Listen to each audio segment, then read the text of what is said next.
हाय बच्चों। मेरा नाम है पंकज वर्मा। मैं उम्मीद करता हूँ आप लोग अच्छे हैं। तो बेटा आज हम लोग एक नया चैप्टर शुरू करने वाले हैं जिसका नाम है कोडिंग डिकोडिंग। और ये बड़ा ही इंपॉर्टेंट चैप्टर है। हर किसी एग्जाम में कोडिंग डिकोडिंग के क्वेश्चन आपको देखने को मिलते हैं। बट इस चैप्टर को स्टार्ट करने से पहले बेटा आपको एक लेक्चर आना चाहिए जिसमें हम लोगों ने अल्फ़ाबेट पढ़े थे। डन। तो दैट मीन अल्फ़ाबेट के बारे में आपको अच्छे से पता होना चाहिए। उनकी प्लेस वैल्यू आनी चाहिए, उनके अपोजिट कौन बैठा हुआ है और उनके अपोजिट की प्लेस वैल्यू।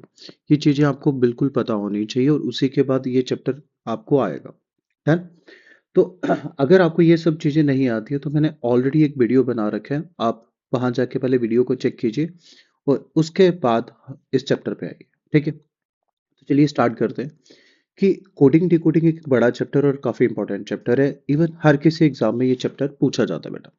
ठीक है, तो इसमें ना डिफरेंट डिफरेंट टाइप्स है। जैसे सबसे पहले हम लोग पढ़ेंगे अल्फ़ाबेट कोडिंग। इसका भी एक क्वेश्चन पूछा जाता है एग्जाम में। उसके बाद हम लोग देखेंगे कॉमन एलिमेंट कोडिंग क्या होती है, सब्स्टिट्यूशनल कोडिंग क्या होती है और फिक्टिशियस कोडिंग क्या होती है, फिर कंडीशनल देखेंगे। फिर इसके बाद एक छोटा सा टॉपिक आएगा coding based on mathematical operation और कभी कभार मिसलेनियस जैसे बाइनरी कोडिंग हो गई, जब कुछ उल्टे सीधे ऑपरेशन कई बार पूछे जा सकते हैं। क्लियर है। अब जैसे कोडिंग और डिकोडिंग का आपको पता है कि कोडिंग क्या है कि मैंने एक पैटर्न को ही लगाया और आपने जब उस पैटर्न को डिकोड किया उसी पैटर्न पे दूसरे को डिकोड करना है। क्लियर है, बड़ा सिंपल सा क्वेश्चन है। ठीक है, तो अब हम लोग सबसे पहले टाइप पे शुरू करते हैं जिसको हम लोग पढ़ते हैं अल्फाबेट कोडिंग। क्या पढ़ते हैं बेटा? Alphabet coding. तो ये काफी इंपॉर्टेंट है, एक क्वेश्चन इसका पूछा जाता है बेटा। ठीक है, अब बेसिकली जब हम लोग कोई कोडिंग पढ़ते हैं तो कोडिंग ना बेसिकली तीन तरह से होती है। क्लियर है। एक क्या होती है फॉरवर्ड कोडिंग। ठीक है, एक क्या होती है फॉरवर्ड कोडिंग, एक होती है बेटा बैकवर्ड या रिवर्स कोडिंग और एक होती है क्रॉस कोडिंग। और इन कोडिंग को करने के डिफरेंट डिफरेंट पैरामीटर होते हैं।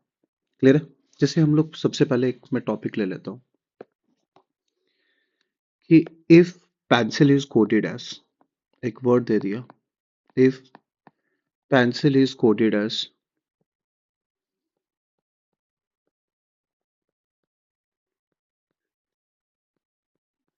ठीक है, how is market is coded as, how is market is coded as. Done. अब बेटा जब भी आप लोग कोडिंग करते हैं तो सबसे पहला तरीका होता है कि हम लोग प्लेस वैल्यू लिखते हैं। जैसे P की है 16, E की है 5, N की है 14, C की है 3, I की है 9 और L की है 12। Q की है 17, F की है 6, O की है 15, D की है 4, J की है 10 और M की है 13। डन। अब हम लोग देखते हैं कि इसमें ऑपरेशन क्या लग रहा है। तो सबसे पहले देखते हैं 16 का क्या बन गया 17, दैट मीन +1 हुआ। 5 का क्या बन गया सर 6, यहाँ पे भी +1 हुआ है। 14 का क्या बन गया 15, यहाँ पे भी क्या हुआ +1। तो बेटा जब भी हम लोग डिकोड करते हैं तो मिनिमम 3 पैटर्न को लेके ही चलते हैं। दैट मीन 3 का पैटर्न मिनिमम बनना चाहिए, एक या दो को देख के नहीं करते हैं। नेक्स्ट देखते हैं 3 का क्या बन रहा है बेटा 4, 9 का क्या बन रहा है बेटा 10 और 12 का क्या बन रहा है बच्चों 13। तो हमने क्या देखा कि पहला एलिमेंट पहले को कोड कर रहा है तो इसको कहते हैं फॉरवर्ड कोडिंग। सबसे पहले क्या कोडिंग होती है फॉरवर्ड कोडिंग। इसमें बच्चे हमेशा जो फर्स्ट एलिमेंट होता है वो किसको कोड करता है सिर्फ फर्स्ट को ही कोड करता है।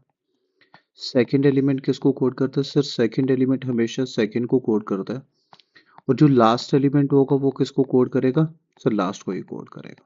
क्लियर है। अब जल्दी से मार्केट की हम लोग क्या करते हैं प्लेस वैल्यू लिख देते हैं। एम की प्लेस वैल्यू कितनी है 13, ए की है 1, आर की है 18, के की है 11, ई की है 5 और टी की है 21।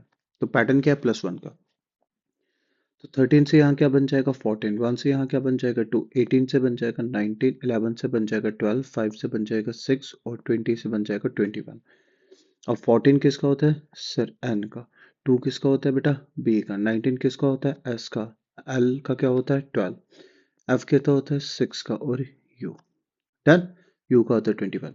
तो अगर फॉरवर्ड कोडिंग की जाती तो इस तरह से आपके क्या रहते कोड रहते। क्लियर है मेरी बात सभी को? ओके, नेक्स्ट कंसेप्ट पढ़ते हैं। मैंने अगेन एक क्वेश्चन दे दिया, if pencil is coded as, if pencil is coded as if pencil is coded as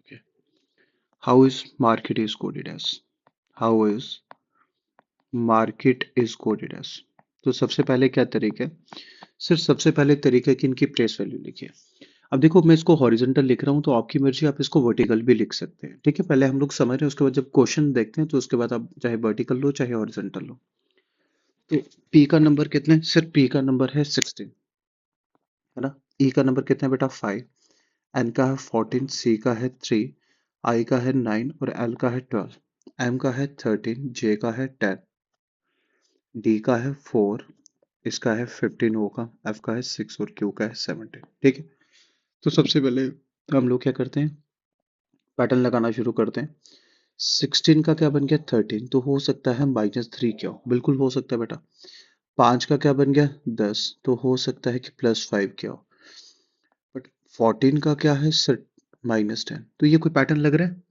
अब देखो मैंने आपको कहा था कि मिनिमम 3 पैटर्न बनने चाहिए या तो हो सकता है -3 +5 -3 +5 का पैटर्न बन रहा हो बट ये कोई पैटर्न नहीं हुआ -3 +5 और -10 डन बेटा ओके तो अब क्या करें सर ये वाला पैटर्न तो फेल हो गया अब हम लोग देखते हैं कि ऐसा तो नहीं है कि लास्ट एलिमेंट लास्ट को कर रहा है अब पी से क्या क्यू बनाने के लिए क्या करना पड़ा +1 ई से एफ करने के लिए क्या करना पड़ा +1 एन से ओ बनाने के लिए क्या करना पड़ा +1 सी से डी करने के लिए क्या करना पड़ा +1 आई से जे करने के लिए +1 और एल से एम करने के लिए +1 तो इसी कोडिंग को हम लोग कहते हैं बेटा बैकवर्ड कोडिंग क्या कहते हैं बैकवर्ड कोडिंग क्या इसी का नाम होता है क्या रिवर्स कोडिंग इसी को हम लोग रिवर्स कोडिंग भी पढ़ते हैं और इसको कंप्लीट क्रॉस कोडिंग भी पढ़ते हैं ठीक है कंप्लीट क्रॉस कोडिंग भी इसी को पढ़ा जाता है क्योंकि अगर आप इसको वर्टिकली कर रखोगे तो वर्टिकली ना इस तरह के पैटर्न बन जाते हैं इसमें क्लियर है अब उस तरह से मार्केट का कोड हम लोगों को बताना है तो एम का नंबर कितना है 13 ए का कितना है 1 आर का कितना है 18 के का कितना है बेटा 11 ई का कितना है बच्चों 5 के का कितना है सर 11 ए का 5 टी का 20 तो अब 13 का जो होगा उसको लास्ट में लिखना है 14 1 का जो होगा 2 को लिखना है सेकंड लास्ट 18 का होगा 19 11 का हो गया 12 5 का हो गया 6 और 21 21 किसका था यू का ये किसका है एफ का 12 किसका है बेटा एल का 19 किसका है एस का 2 किसका है बी का और ये किसका है 14 तो एक्चुअल में हमने क्या देखा कि सर जो बैकवर्ड कोडिंग होती है उसमें हमेशा जो फर्स्ट एलिमेंट होता है वो किसको कोड करता है सर लास्ट को सेकेंड एलिमेंट किसको कोड करता है सर सेकेंड एलिमेंट कोड करता है सेकेंड लास्ट को और लास्ट किसको कोड करता है सर जो लास्ट एलिमेंट होगा वो हमेशा कोड करता है किसको बेटा फर्स्ट को आगे चल के हम लोग इनके क्वेश्चन पढ़ने वाले हैं क्लियर है ओके थोड़ा सा आगे चलते हैं और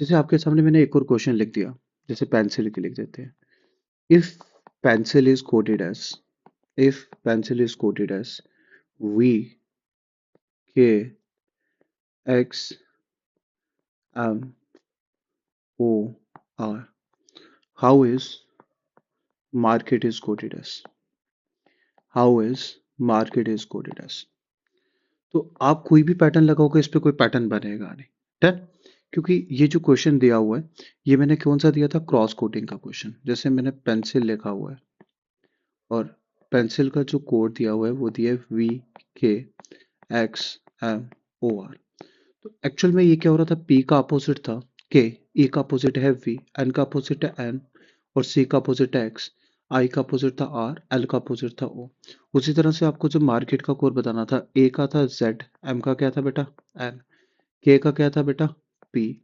आई आर का क्या था आई टी का क्या था बेटा सॉरी ई का क्या था वी और टी का क्या था जी तो इस तरह से आपका आंसर बनता अब क्रॉस कोडिंग ना थोड़ी सी टफ होती है बट अभी हम लोग पैटर्न पढ़ते हैं कि क्रॉस कोडिंग में किस तरह से पैटर्न बनते हैं क्लियर है ओके तो सबसे पहले ना क्रॉस कोडिंग की बात कर लेते हैं और उसके बाद हम लोग देखते हैं कि कंसेप्ट कितने पढ़े अब ध्यान से समझना कि जो क्रॉस कोडिंग होती है इसमें जो बेसिक पैटर्न होते हैं वो एक इवन का होता है एक ऑड का होता है डन और उसी के कॉम्बिनेशन से डिफरेंट डिफरेंट पैटर्न बनते हैं बेटा अब इवन का हमेशा 2 से बनता है, जैसे हमेशा ये 2 एलिमेंट है और इनका जो पैटर्न बनेगा वो क्रॉस वाला बनेगा। ऑड का क्या होता है बेटा, हमेशा 3 का पैटर्न बनता है। ऑड का जो बेसिक पैटर्न होता है वो 3 का पैटर्न बनता है। अब ये 2 और ये 3 के पैटर्न को जोड़ के ही बाकी चीजें बनाई जा सकती है। डन। जैसे अगर 4 एलिमेंट दिए होंगे, 1 2 3 4, 1 2 3 4, तो इनके बीच जो पैटर्न बनता है हो सकता है डबल का, 1 2 3 4, 1 2 3 4, या हो सकता है कि इनके बीच 3 का और इसका अकेला। डन। मैं कुछ पैटर्न बता रहा हूँ और जब क्वेश्चन आएगा तो उसमें कोई भी पैटर्न हो सकता है। उसी तरह से अगर 5 का पैटर्न होगा, 1 2 3 4 5, 1 2 3 4 और 5। डन। तो इसमें जो पैटर्न बनता है वो एक तो ये वाला पैटर्न बनता है कि लास्ट वाले 2 बीच वाले होंगे, 1 2 3 4 5, 1 2 3 4 और 5। तो कभी कभार इस तरह का पैटर्न बनता है। डन बेटा। अब बच्चे कहते हैं कि सर कोई और पैटर्न नहीं बन सकता, बिल्कुल बन सकता है, बट जो मैक्सिमम क्वेश्चन होते हैं वो इन्हीं पैटर्न से सॉल्व हो जाते हैं। जैसे 6 का देखते हैं, 1 2 3 4 5 6, 1 2 3 4 5 6। डन। अब जो 6 का पैटर्न बनेगा, चाहे तो बेसिक 2 2 का बनेगा या फिर 3 3 का बनेगा, 1 2 3 4 5 6, 1 2 3 4 5 और 6, या फिर इस तरह का बेसिक पैटर्न बनता है। तो 7 1 2 3 4 5 6 7, 1 2 3 4 5 6 7, ये दो लास्ट के दो और ये बीच वाले 3। डन। 1 2 3 4 5 6 7, 1 2 3 4 5 6 7। डन। पहले 3, लास्ट के 3 और ये बीच वाला। अब इनको छोड़ के और भी पैटर्न बन सकते हैं बेटा, पर इन्हीं के अंदर मतलब आपने बेसिक याद रखना है, 2 और 3 के पेयर में ही पैटर्न बनता है। डन। तो इसको हम लोग कहते हैं क्रॉस कोडिंग। और क्रॉस कोडिंग को आप लोग वर्टिकल करो तो ज्यादा सही है। ठीक है, हॉरिजॉन्टल दिक्कत करता है तो इसलिए हम लोग क्या करते हैं, वर्टिकल ज्यादा अच्छा है। इवन जो पुराने वाले क्वेश्चन था, आप उनको भी वर्टिकल या हॉरिजॉन्टल कोई भी कर सकते हैं। ठीक है बेटा। तो अब हमने क्या पढ़ा कि सर जब हम लोग कोडिंग पढ़ते हैं तो कोडिंग 3 तरह से होती है। सबसे पहले आगे फॉरवर्ड कोडिंग, फिर कौन सी होती है बेटा, रिवर्स कोडिंग, जब बैकवर्ड कोडिंग, और तीसरा कंसेप्ट हमने पढ़ा सर क्रॉस कोडिंग का। बट अब ध्यान से सुनना है कि इसमें ऑपरेशन कौन कौन से लगते हैं। सर कोडिंग तो ठीक है, बट ऑपरेशन क्या क्या लग सकते हैं। अब ध्यान से सुनना, हो सकता है कि वो क्या कर रहा हो, इंक्रीज कर रहा हो। जैसे हम लोग नंबर सीरीज पढ़ते हैं ना बेटा, कि अगर नंबर सीरीज इंक्रीज हो रही हो तो हो सकता है एडिशन की हो या मल्टीप्लिकेशन की हो। अगर स्लो स्लो इंक्रीज कर रही हो तो एडिशन की होती है, एकदम से इंक्रीज कर रही हो तो क्या होती है, मल्टीप्लिकेशन की होती है। तो उसी तरह से हो सकता है कि इसमें क्या कर रहे हो, जो नंबर हो वो इंक्रीज हो रहे हो, या फिर ऐसा भी हो सकता है कि क्या हो रहे हो, सर डिक्रीज हो रहे हो। तो फिर ऐसा ही हो सकता है कि एक ही क्वेश्चन में इंक्रीज प्लस क्या हो रहे हो, डिक्रीज हो रहे हो। कभी कभी ऐसा भी होता है कि बेटा अपोजिट हो रहे हो। कभी कभी ऐसा भी होता है कि अपोजिट में प्लस माइनस हो रहा हो। डन। तो जो ऑपरेशंस लगते हैं बेटा वो इस तरह से लगते हैं। और बाद में हम लोग एक बड़ा इंपॉर्टेंट केस पढ़ने वाले हैं, रीअरेंजमेंट। क्या पढ़ने वाले हैं, रीअरेंजमेंट, जिसके आजकल क्वेश्चन पूछे जाते हैं। डन। तो उसके बाद पढ़ेंगे रीअरेंजमेंट। अब रीअरेंजमेंट दो तरह से होता है, according to their according to according to the alphabet या इंग्लिश अल्फाबेट, और दूसरा होता है according to their place. Done. According to their place. पहले ऊपर वाली चीजें देखते हैं और बाद में हम लोग देखते हैं कि अरेंजमेंट का कंसेप्ट होता है क्या। ठीक है। तो पहले कुछ क्वेश्चन इन पे बेस सॉल्व करते हैं। जैसे सबसे पहले आपको क्या दे रखे हैं, कहते हैं EGIK is coded as philo, FILO. How is FHJL is coded as? तो सबसे पहले क्या चीज है कि सर सबसे पहले नंबरिंग करते हैं। E की है 5, G की है 7, I की है 9 और K की है 11। F की है 6, I की है 9, L की 12 और O की है 15। तो सबसे पहले क्या ऐड हो रहा है, सर +1। फिर क्या ऐड हुआ बेटा, +2। फिर क्या ऐड हुआ, +3। और फिर क्या ऐड हुआ, +4। तो जो पैटर्न बन रहा है वो +1 +2 +3 और +4 का पैटर्न बन रहा है। तो इसका कितना होता है, 6, H का होता है 8, J का होता है 10, L का होता है 12। तो 8 में +1 किया, आ गया 9। 8 में कितना किया, सॉरी ये कितना था, 6 था, 6 में +1 किया तो कितना आ गया, 7। 8 में +2 किया तो कितना आ गया बेटा, 10। 10 में 3 ऐड किया तो कितना आ गया, 13। और इसमें 4 ऐड किया तो कितना आ गया, 16। 7 किसका है, सर जी का। 10 किसका है, सर जे का। 13 किसका है बेटा, एम का। और 16 किसका है, पे का। तो that will be your answer. Clear है? ओके, ये वाला आप मुझे सॉल्व करके बताओ। से डी ई एफ एच, इसको कोड किया हुआ है HJLO से।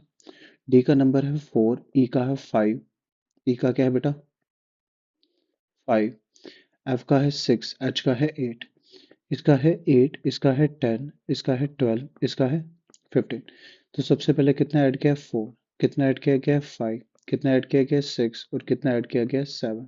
डन। तो हो सकता है कि शुरू के 3 नंबर आपको देख के लगे कि ये डबल हो रहा है, बट ये डबल नहीं हो रहा है क्योंकि लास्ट में +7 किया गया हुआ है। तो आपको किसको बताना है, सिर्फ BCDJ का।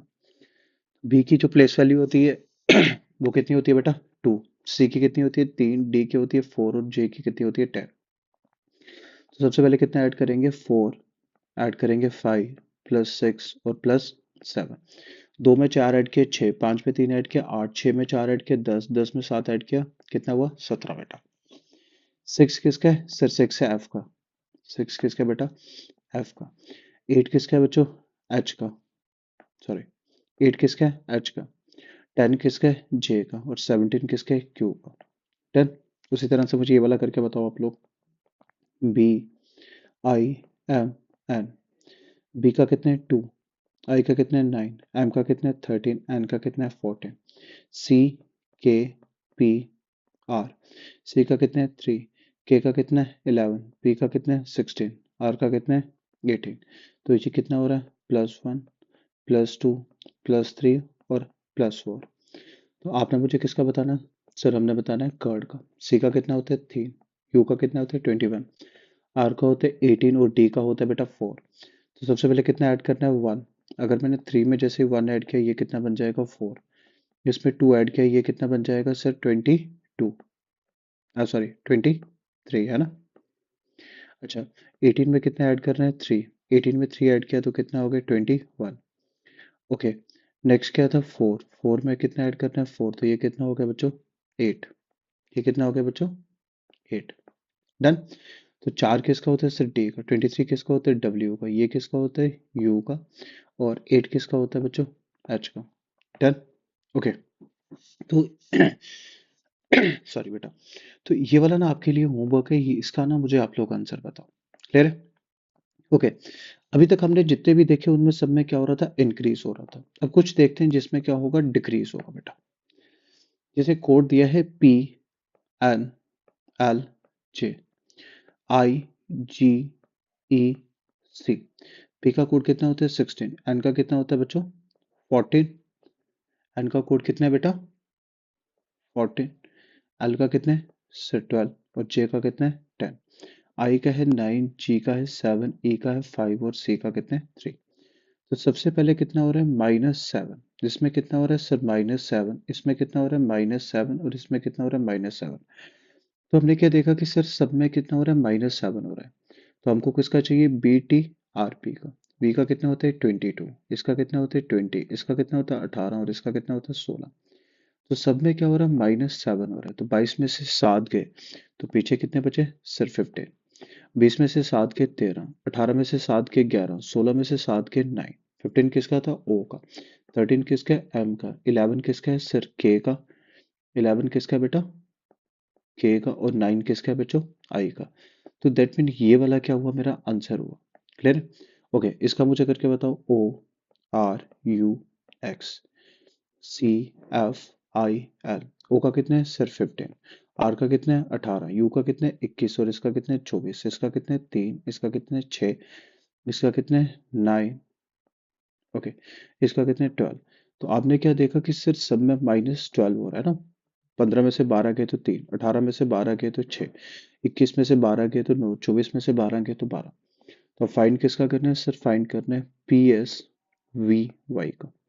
पी का कितना होता है, 16। एस का कितना होता है बच्चों, 19। इसका कितना होता है, 22। और इसका कितना होता है, 25 है ना। तो 16 में से 12 गए तो बचा कितना सर, 4।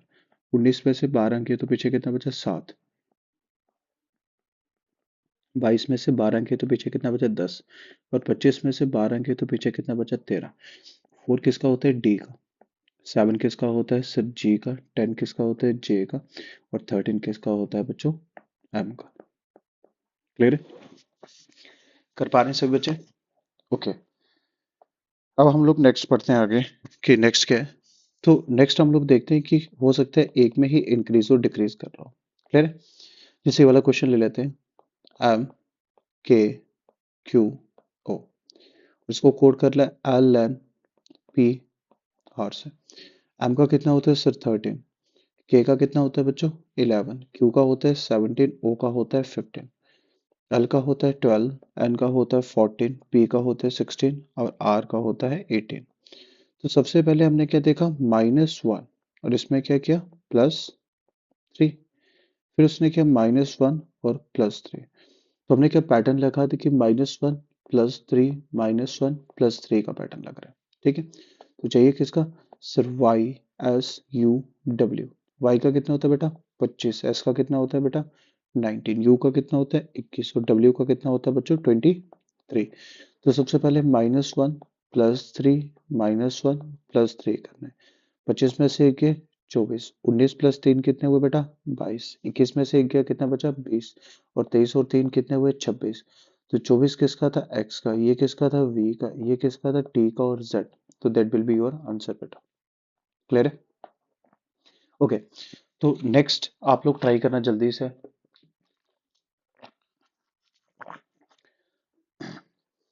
जैसे दे रखा है a z c x, फिर दे रखा है b y d w। तो बेटा a का कितना होता है 1, z का क्या है 26, c का है 3 और x का है 24, b का है 2, y का है 25, d का है 4 और w का है 23। +1 -1 +1 -1, पैटर्न क्या था सर इस पर +1 -1 +1 -1, ये पैटर्न फाइंड किसका करना है एच क्यू जे ओ। एच का कितना है सर 8, क्यू का कितना है 17, जे का कितना है 10, ओ का कितना है 15। 8 में एक किया, एक प्लस किया तो कितना बन गया 9, 17 में से -1 किया तो कितना बन गया 16, 10 में 1 ऐड किया तो कितना बन गया 11, 15 में -1 किया तो कितना बन गया 14। 9 किसका है आई का, 16 किसका है सिर्फ पी का, ओके 11 किसका है बेटा के का, 14 किसका है एन का। तो I P K N is your answer. Okay, next ये बेटा आप लोग ट्राई करना, ठीक है? नेक्स्ट आप लोग ट्राई करोगे और फिर आप लोग मुझे बताओगे क्या है। क्लियर है? जैसे एक बार मैं ही बता देता हूँ, ये थोड़ा सा अपोजिट वाला केस है। ठीक है, जैसे दे दिया बी ई एच के वाई वी एस पी। तो अगर आप नंबर से ये पैटर्न बनाओगे ये बनेगा नहीं, बट अगर आपको मैंने अच्छे से याद करा रखा है कि अपोजिट कैसे होता है, तो पढ़ोगे वी का अपोजिट कौन है वाई, ई का अपोजिट है वी, एच का अपोजिट है एस, के का अपोजिट है पी। तो उसी तरह से आपको क्या बताना है डी जी जे एम का अपोजिट, डी का अपोजिट क्या होता है बेटा डब्ल्यू, ई का अपोजिट क्या होता है टी, जे का अपोजिट क्या होता है जंगल क्यू, एम का अपोजिट क्या होता है मैन। डन, तो that will be your answer. Okay, अच्छा, अब हम लोग एक बड़ा इंपॉर्टेंट पैटर्न पढ़ने वाले हैं जिसको हम लोग क्या कहते हैं कि जैसे क्वेश्चन मैं समझा देता हूँ कि बेस्ड ऑन अरेंजमेंट, आजकल इसके क्वेश्चन पूछे जाते हैं काफी ज्यादा। तो रीअरेंजमेंट, बेस्ड ऑन री अरेंजमेंट, अब इसमें दो तरह के क्वेश्चन बन पाते हैं। एक क्या बन पाता है according to English alphabet, according to English letter से इंग्लिश अल्फाबेट, और दूसरा बन पाता है according to their place, according to their place or their position। अब कंसेप्ट को ध्यान से समझना कि सर इनको जो रिकग्नाइज करने का तरीका होता है, इसमें क्या होता है सेम लेटर्स दोनों तरफ देखते हैं, same letters on both sides, कि सिर्फ जो लेटर्स होंगे वो दोनों तरफ सेम ही दिखेंगे। Done, same letters on both sides. तो सबसे पहले ना हम लोग इसको पढ़ते हैं अल्फाबेट को, है ना? जैसे मैंने आपको एक कोई वर्ड लिख दिया, जैसे कोई वर्ड बोल दो, जैसे मैंने लिख दिया रॉकेट, और रॉकेट का जो कोड है वो है CEKCEORT।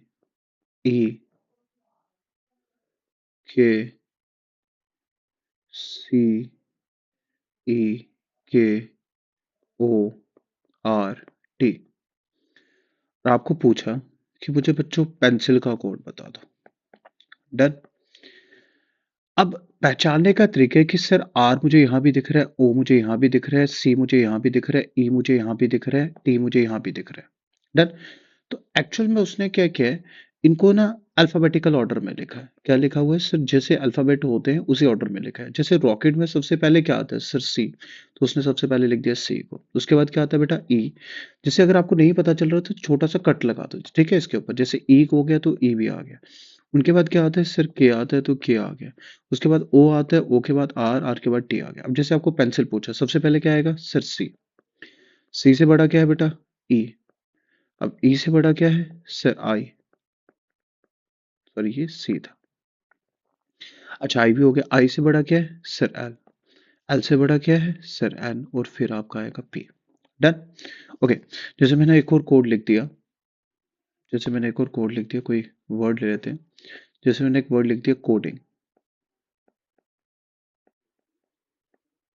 अब कोडिंग का जो कोड है वो है कुछ इस तरह से, ओ एन आई, ओ एन आई जी डी सी। और आपको क्या पूछा, कि आपको पूछा मार्केट का कोड बता दो। आपने क्या देखा कि सर ये ना रिवर्स ऑर्डर में। कैसे बेटा, रिवर्स ऑर्डर में। दैट मीन हो सकता है कि जो सबसे बड़ा होगा वो सबसे आगे आ जाएगा। जैसे इसमें सबसे बड़ा क्या था सर, ओ, तो ओ हमने पहले लिख दिया। उससे छोटा कौन था सर, एन। एन हमने फिर से लिख दिया, फिर आई था, फिर जी था, फिर डी था, सबसे छोटा क्या था, सी। अब जैसे इसमें सबसे बड़ा क्या है सर, इसमें सबसे बड़ा है टी, है ना। या फिर आप उल्टा कर दीजिए कि सर सबसे छोटा है ए। ए के बाद क्या है ई। ई के बाद क्या है इसमें के के बाद क्या है एम। एम के बाद है आर। तो ये आपका आंसर आ गया। क्लियर है। ओके। तो चलो एक क्वेश्चन आपके लिए।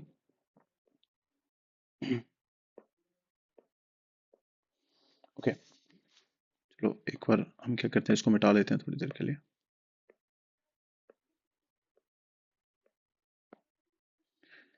ओके। आपने देख लिया कि सर असेंडिंग ऑर्डर हो सकता है, डिसेंडिंग ऑर्डर हो सकता है। जैसे मैंने एक क्वेश्चन आपके सामने लिख दिया, if distribution distribution is coded as T S R I I D B I N O T U। ठीक है। और उसी तरह से आपको बताना है सब्स्टिट्यूशन का क्या होगा, SUVSTITUTIUN।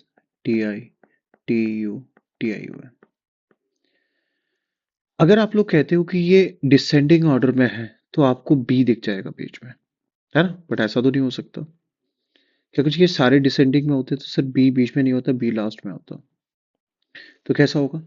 अब उसने क्या किया कि हाफ हाफ को पार्ट को डिवाइड कर दिया। दैट मीन पहले जो छह थे इनको रिवर्स ऑर्डर में प्लेस किया हुआ है, और अगले जो थे उनको क्या किया हुआ है, अल्फाबेटिकल ऑर्डर में प्लेस किया हुआ है।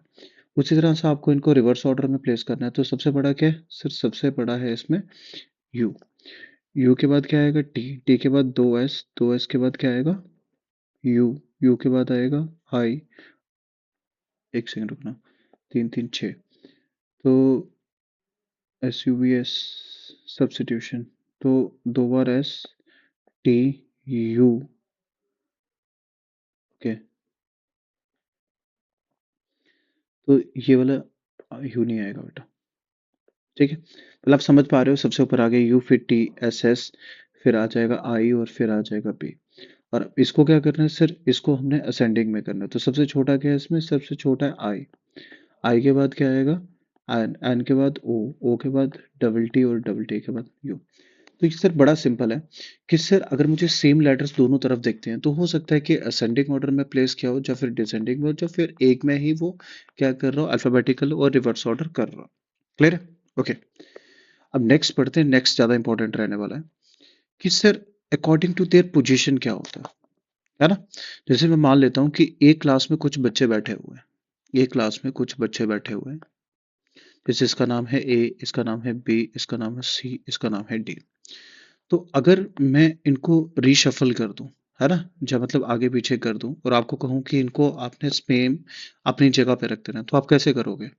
तो बड़ा सिंपल है कि सर हम इन पे नंबरिंग कर देंगे कि ए पहले बेंच पे बैठा था, बी दूसरे पे बैठा था, सी तीसरे पे बैठा था, डी चौथे पे बैठा था। और आप अगर किसी भी ऑर्डर में रखोगे तो मैं इनको उनकी सीट पे बिठा दूंगा। बट इसमें क्या होता है, अकॉर्डिंग टू देयर पोजीशन में जो लेटर्स हैं दोनों तरफ सेम रहने चाहिए, उनका काउंट भी सेम रहना चाहिए। मतलब अगर इस साइड 10 होंगे तो उस साइड भी कितने ही होने चाहिए बेटा? 10 होने चाहिए। क्लियर है मेरी बात? ओके। अब जैसे हम लोग ले लेते हैं कि आपको ने एक कोड दिया है, जैसे वो कहता है if numerical is coded as,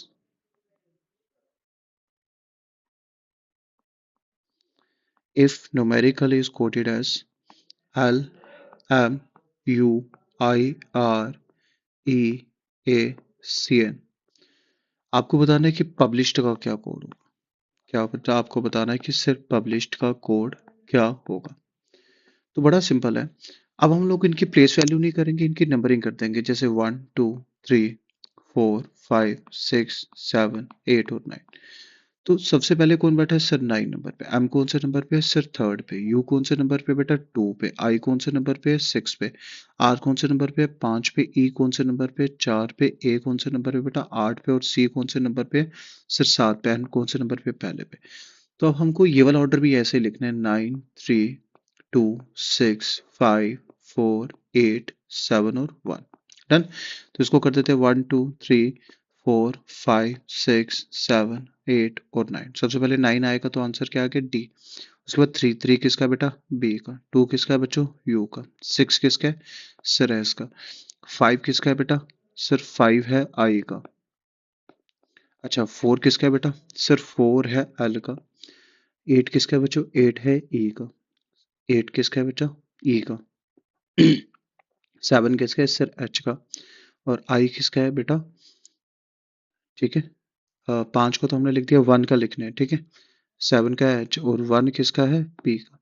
तो that will be your answer. देखो ये बड़ा सिंपल सा कंसेप्ट है कि सर इसमें किस तरह से होता है। क्लियर है? ओके। ये सब पार्ट ना अल्फाबेट कोडिंग का था।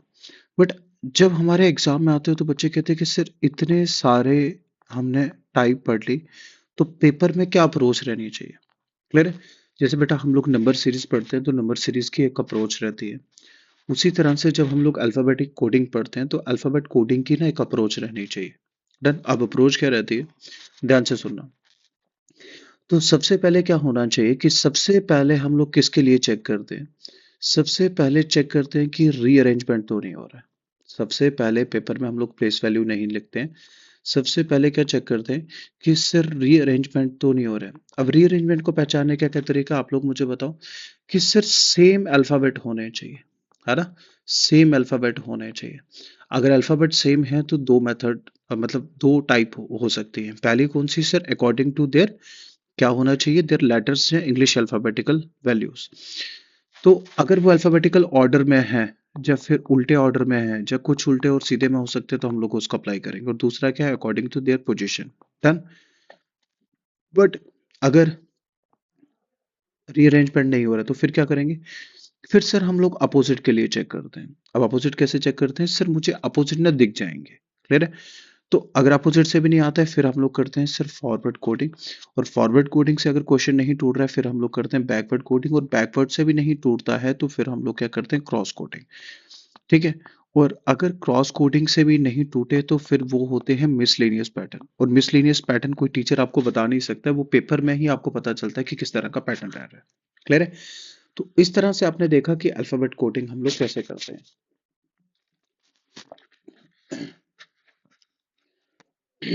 ओके। तो अब हम लोग नेक्स्ट टॉपिक पे चलते हैं। जैसे हम लोगों ने स्टार्टिंग में पढ़ा था कि सबसे पहले हम लोग पढ़ने वाले अल्फाबेट कोडिंग, उसके बाद हम लोग पढ़ेंगे कॉमन एलिमेंट कोडिंग। डन। अब ये बड़ी सिंपल होती है कॉमन एलिमेंट कोडिंग। तो कॉमन एलिमेंट कोडिंग में क्या होता है, जैसे आपको एक क्वेश्चन दे रखा है कि अगर मैं रोम को कोड कर देता हूँ, कैसे किया, 5913, आपको मुझे बताना है बेटा डन को कैसे कोड करते हैं। डन, सॉरी डन का भी आपको दे रखा है, डन का कैसे दे रखा है, 4962। अब मेरी बात ध्यान से सुनना पहले, इस कोडिंग को कहते हैं कॉमन एलिमेंट कोडिंग। जैसे वर्ड मैं बोल रहा हूँ कॉमन एलिमेंट कोडिंग, तो आपको इससे पता चल रहा है कि कुछ ना कुछ चीज कॉमन रहने वाली है। अब ध्यान से सुनना कि अभी तक हम लोग पढ़ रहे थे अल्फाबेट कोडिंग। तो अल्फाबेट कोडिंग में क्या था कि एक कोड आपको गिवन दिया जाता है और दूसरा कोड पूछा जाता है। बट कॉमन एलिमेंट में कम से कम आपको 2 या 3 कोड देगा और फिर कोई कोड पूछेगा। है ना? ओके। अब जैसे ये कोड नंबर हो सकते हैं, ये कोड सिंबल हो सकते हैं, या ये कोड क्या हो सकते हैं, फिर से लेटर हो सकते हैं। अब जैसे दोनों में कॉमन क्या दिख रहा है, सिर्फ दोनों में कॉमन दिख रहा है ओ। तो दैट मीन जो ओ का कोड है 9, आर का कोड है 5, ए का कोड है 1, एम का कोड है 3। उसी तरह डी का कोड है 4, ओ का कोड है 9, एन का कोड है 6, ई का कोड है 2। और आपको पूछा क्या है बेटा, मीन का कोड। तो एम का कोड कितना दिख रहा था सर, 3, ई का कोड कितना दे रखा था, 2, ए का कोड कितना था, 1, और एन का कोड 6। तो that mean your answer is 3216। Clear है? तो ये वाला क्वेश्चन आप लोग मुझे करके बताओ क्या दिया हुआ है। सर सबसे पहले दिया है ब्रदर का कोड। क्या दिया है बेटा, ब्रदर का कोड। अब ब्रदर का कोड क्या दिया हुआ है सर, $%, 5, 3, हैश, 4%। और उसके बाद एक और वर्ड दिया है ड्रीम। उसके बाद एक और वर्ड दिया है ड्रीम। अच्छा, ड्रीम का क्या कोड दिया बेटा, उसका कोड दिया 9%, 4, 7 और स्टार। और पूछा क्या गया, सिर्फ पूछा गया थ्रेड का कोड।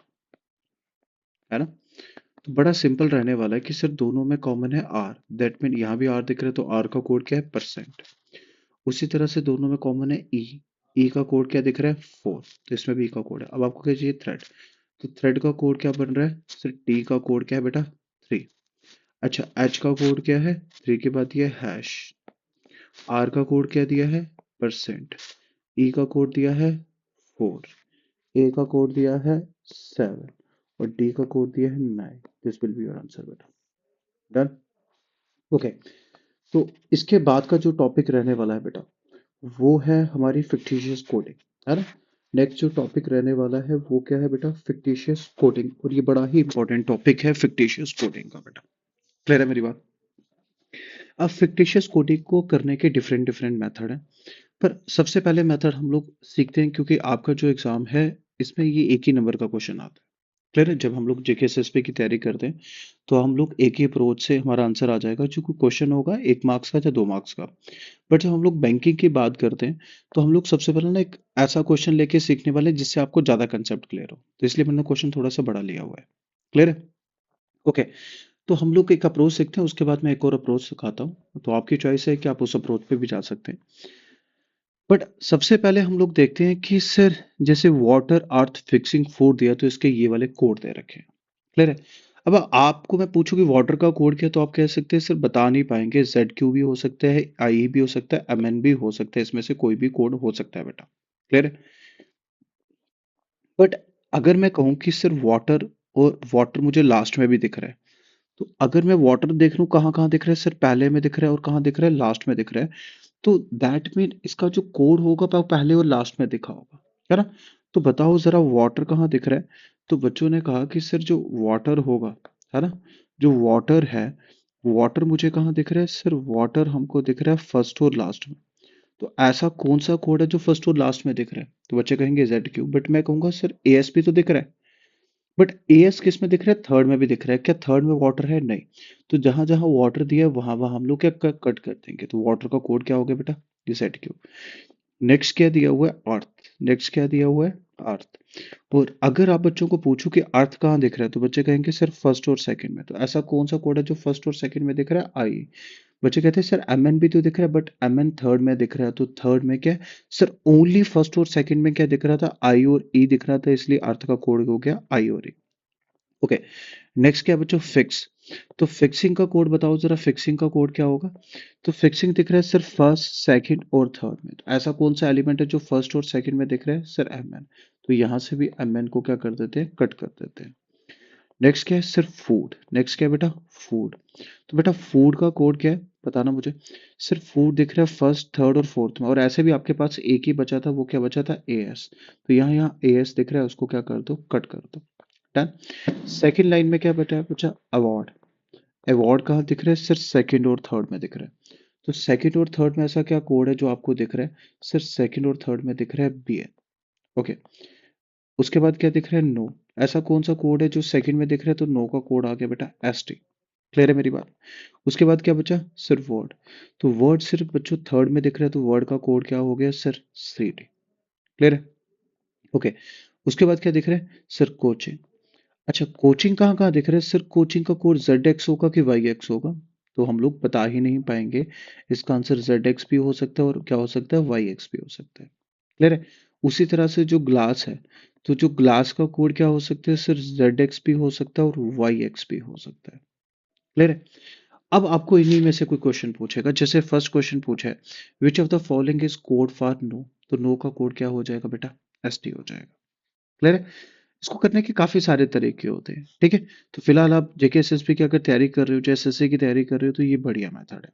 बट अगर आप लोग बैंकिंग की तैयारी करते हो तो उसको ना हम लोग थोड़े अलग टाइप से करते हैं। क्लियर है? अगर आप लोग सीखना चाहते हो तो वो भी आप मुझे बता देना। ठीक है? जब मैं बैंकिंग की क्लासेस लूंगा तो वहां पे वो वाला मेथड आपको सिखा दूंगा। ठीक है? बट अगर आप लोग चाहते हो कि आप लोग सीखना चाहते हो तो आप मुझे बता देना, मैं वो वाला मेथड भी सिखा दूंगा। अब होता है कि बैंकिंग में हमको पेन का यूज नहीं करना होता है, तो इसलिए हम लोग ओरली मेथड का यूज करते हैं वहां पे। क्लियर है? बट ये भी अच्छा मेथड है कि अगर एक नंबर का जो दो नंबर के क्वेश्चन है तो ये वाला मेथड बहुत बढ़िया है। ओके। तो आप मुझे ये वाला क्वेश्चन करके बताओ सारे लोग। ओके। तो आप पूरे करने की जरूरत नहीं, जैसे मैंने आपको इसमें सिखाया था, क्योंकि अगर आपको सारे चाहिए होंगे तो हम लोग सीधा आंसर करने की कोशिश करते हैं। जैसे आपको पूछे what is the code for something, तो समथिंग कहाँ दिख रहा है? सर समथिंग एक तो मुझे दिख रहा है फर्स्ट में, और एक कहाँ दिख रहा है? फोर्थ में। क्या कहीं और दिख रहा है? नहीं। तो ऐसा कौन सा एलिमेंट है जो फर्स्ट और फोर्थ में दिख रहा है? तो सर फर्स्ट और फोर्थ में ना हमको वाई दिख रहा है, तो आपका आंसर क्या हो जाएगा? समथिंग का वाई। क्लियर है? ओके। अब मुझे ये बताओ, कहते what is the code for sun. आप लोग खुद मुझे बताओगे। कहते केयरफुल इमोशन का कोड है D U Y U. Sun की का कोड है क्या? बिन और फिन।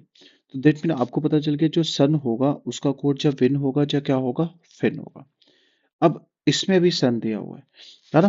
तो सन की का बिन फिन और केयरफुल सन का क्या आ गया? D you win. तो आपको क्या दिख रहा है सर? हमको क्या दिख गया? इन दोनों में ही सन दिख रहा है, और कोई एलिमेंट कॉमन दिया, तो इन दोनों में क्या कॉमन दिख रहा है? सर इन दोनों में मुझे कॉमन दिख रहा है बिन, तो सन का कोड क्या हो गया? बिन हो गया। क्लियर है? बाकियों को छोड़ो, अगर मैं सिर्फ इन्हीं को लूं, ये दिया सन क्यू और ये दिया केयरफुल सन, तो दैट मीन इसका था विन फिन और इसका था डी यू विन। तो बड़ा सिंपल है कि सिर्फ इन दोनों में सन सन कॉमन हो गया, तो क्या कोड था? सिर्फ बिन बिन कॉमन हो गया, तो दैट मीन अगर केयरफुल का पूछता तो डी यू हो जाता, और की का पूछता तो क्या हो जाता? आपका फिन हो जाता। क्लियर? ओके। अच्छा, ये वाला मुझे करके बताओ कि आपको किसका पूछा है? समर का पूछा है ना? अब समर कहाँ दिया है? समर इज हॉट यहाँ दिया हुआ है। विंटर इज कोल्ड यहाँ पे दिया हुआ है ना? ओके। नाइट्स आर हॉट यहाँ दिया हुआ है। ठीक है। तो हमको पूछा किसका? क्या? समर का पूछा गया। तो सबसे पहले इज किस में दिया हुआ है? सिर्फ इज और इज इसमें दिया हुआ है, सेकंड और थर्ड में, है ना? तो सबसे पहले हम लोग, सॉरी, फर्स्ट और सेकंड में दिया हुआ है इज, है ना? तो फर्स्ट और सेकंड में दो देखते हैं कॉमन क्या है? पिक विक, है ना? पिक विक निक। तो यहाँ से निक टूट गया, तो दैट मीन इसका जो कोड होगा वो क्या था? निक। है ना? क्लियर? ओके, क्योंकि यहाँ विंटर और कोल्ड दिया था। ओके। अब अब यहाँ पे क्या दिया है? सॉरी, इसका कोड तो खत्म हो गया। ओके। अब जहाँ बचा समर और हॉट, सॉरी, समर हॉट और नाइट हॉट, अब इसमें देख लेते हैं क्या कॉमन है। इसमें दिया हुआ है हॉट हॉट कॉमन आ रहा है ना? तो अब देखते हैं कि हॉट का कोड क्या होगा। हॉट किस किस में? एक तो इस वाले में और एक इसमें, तो इन दोनों में कॉमन कोड देख लेते हैं, आर ही आर। तो बचा क्या लास्ट में? विंटर का जो कोड हो जाएगा वो क्या हो जाएगा? टू। और जो समर का कोड हो जाएगा, अच्छा एक सेकंड रुकना, पहले मैंने किसका कोड बताया था आप लोगों को? अच्छा, इसका कोड। तो इसका कोड क्या था? इस दोनों में था किसमें? समर इज हॉट और विंटर इज कोल्ड। तो इन दोनों में कॉमन था R E R E, sorry. ठीक है। इन दोनों में कॉमन, और सॉरी, इनके जो कोड है पीछे की तरफ दे दिए गए बेटा। ठीक है? जो जैसे एक सेकंड रुक जाइए। ओके, जैसे इस बार इसके कोड ये दिए गए और इसके कोड ये दिए गए, तो सबसे पहले इन दोनों को ले लेते हैं। Winter is cold, summer is hot. तो यहाँ और यहाँ क्या कॉमन कोड है? निक। तो दैट मीन इसका कोड क्या आ गया? निक आ गया। क्लियर है? तो इस क्या हो गया? कैंसिल हो गया। अब मुझे चाहिए आर का कोड, है ना? आर और हॉट, तो इन दोनों में हॉट दिया हुआ है, दैट मीन अगर मैं इसको और इसको ले लूँ तो इन दोनों में कॉमन क्या है? सिर्फ निक तो मुझे अब मिल चुका है ऑलरेडी, तो यहाँ क्या दिख रहा है? Are E. तो दैट मीन हार्ट का कोड क्या आ गया? आर ई, है ना? हार्ट का कोड क्या आ गया? आर ई। क्लियर? तो यहाँ से मिल गया मुझे आर ई। अब मुझे क्या चाहिए था? हार्ट का कोड क्या मिल गया? सर इस तो पहले ही खत्म हो चुका था, है ना? तो हार्ट का कोड क्या आ गया? R E. तो दैट मीन बचा क्या? T O. तो what is the code for summer? Summer का कोड क्या हो जाएगा बेटा? टी ओ, क्योंकि पीछे की तरफ दिए हुए। ओके, तो ये बड़ा सिंपल है, तो आप लोग ट्राई करो जरा इसको। ठीक है, इसके आगे भी दिया हुआ है, तो चलिए एक मैं ट्राई कर लेता हूँ। और 1 2 3 का मतलब है ब्राइट लिटिल बॉय, और 1 4 मन का टॉल लिटिल बॉय। अब इन दोनों में कॉमन क्या दिख रहा था? सर वन कॉमन दिख रहा है, तो दोनों में कॉमन क्या है? Sir boy. तो बॉय का कोड क्या हो गया बेटा? वन, है ना? तो बॉय का कोड क्या हो गया? Sir one. अब अच्छा, टॉल बिग और ब्राइट लिटिल, और यहाँ पे क्या आ गया? सर एक और लिटिल आ गया, है ना? एक और लिटिल आ गया, दैट मीन इसमें और इसमें क्या कॉमन हो जाएगा? 3 कॉमन हो जाएगा। दैट मीन जो लिटिल का कोड है वो क्या है? 3। अच्छा, अब चाहिए किसका? सर ब्राइट का, तो लिटिल भी यहाँ से खत्म हो गया और ब्राइट बचा। ब्राइट का कोड क्या हो जाएगा? सर 2। ओके, ये वाला क्वेश्चन आपके लिए होमवर्क है, आप इसको ट्राई कीजिए। ठीक है, तो उस तरह से आज हमने क्या पढ़ लिया? सर एक इंपॉर्टेंट चैप्टर में सबसे पहले alpha coding बैटिक sorry alphabet coding हमने सीखी। ठीक है, और ये काफ़ी इंपॉर्टेंट है, क्योंकि सर अल्फाबेट कोडिंग में 3 तरह के पैटर्न बनते हैं, या तो फॉरवर्ड कोडिंग बनती है, या फिर रिवर्स कोडिंग बनती है, या फिर क्या बनती है? कंप्लीट क्रॉस कोडिंग बनती है। क्लियर है? और इसके जो पैटर्न थे, इसमें क्या होता है कि सर इंक्रीज हो सकता है, डिक्रीज हो सकता है। जो ऑपरेशंस लगते हैं वो किस तरह से लगते हैं? सर इंक्रीज हो सकता है, डिक्रीज हो सकता है, एक में ही इंक्रीज प्लस डिक्रीज हो सकता है, या फिर बेटा अपोजिट हो सकता है, जो कभी कभी अपोजिट में प्लस माइनस भी हो सकता है। उसके बाद हमने पढ़ा रीअरेंजमेंट, और रीअरेंजमेंट में 2 केस पढ़े कि sir according to English letters, या फिर अकॉर्डिंग टू देयर प्लेस।